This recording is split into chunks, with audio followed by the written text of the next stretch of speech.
Hi there, Dr. Cary Yurkiw here. Today we're talking about stretches for the shoulder, in particular the infraspinatus muscle. So the infraspinatus muscle is part of the rotator cuff muscle group, and that's composed of four muscles right here. The most commonly injured one I see is the supraspinatus right here. That's the muscle above the spine of the scapula, and then it forms a tendon that curls into the ball and socket in the front. That's the most commonly injured one. I would say infraspinatus is the next most commonly injured one right here. And then the teres minor and teres major right here. So that's what I see. Now, today what I want to focus on is some strengthening exercises for the infraspinatus and just to help stabilize the rotator cuff, and to give you some exercises so that you get the stability back, but also the strength. One of my favorites is the wall angels right here. And so for this exercise, you're going to have 5 points of contact with the wall. Position yourself with your buttock, mid-back, head and elbows, and hands against the wall. While maintaining these 5 points of contact, slide your hands up the wall. Don't let your head leave the wall. And if you have any pain in your low back, try moving your feet away from the wall. Take the stress off your low back. This exercise is great for posture. Perform 3 sets of 10 repetitions or 10 reps every 2 to 3 hours.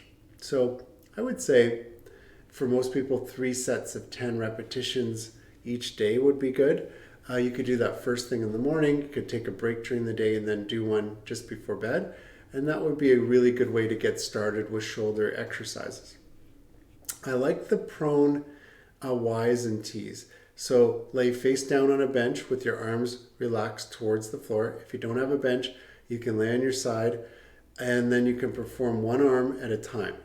Lay on the side of the bed, and then perform one arm at a time. With your palms facing the floor, squeeze your shoulder blades together and down until your arms make a Y overhead. Repeat this exercise with your arms making a T at shoulder height, and perform sets of 12 Ys and 12 Ts. You should feel the muscles in your middle back working. So it helps to stabilize the mid-back muscles, the rhomboids, as well as the rotator cuff muscles. I like the plank to downward dog. So that's this one right here. Start in a push-up position with your core muscles engaged. Slowly push from the shoulder blades until you reach the downward dog. So you're gonna push up from the push-up so you get into this position. So you're going to be really working that rotator cuff upper back area.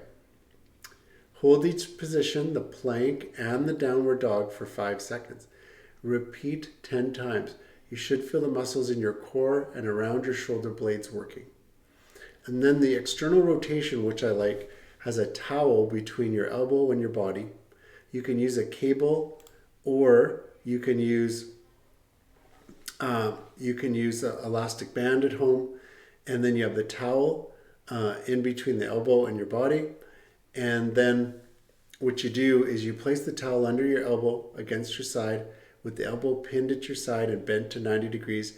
You pull the band across your body, start near your belly button and move away from your body. Throughout the movement, keep your elbow pinned at your side and your shoulder blade pinned down and back. Do not roll the shoulder blade forward. Perform 3 sets of 15 repetitions. So that's excellent as far as working and strengthening the external rotators of the rotator cuff, which is so important. And I like that the elbow is kept in towards the body by squeezing that towel, that rolled up towel between the body and the elbow. So excellent. If you have any questions, let me know in the clinic. I can answer those for you. If you're not a patient of mine, please seek a healthcare provider's advice. If you don't have a healthcare provider like a chiropractor, then click on the link below and schedule a consultation. I'd be happy to talk to you about your specific concerns and then refer you to a chiropractor in your area that can help you with your shoulder condition.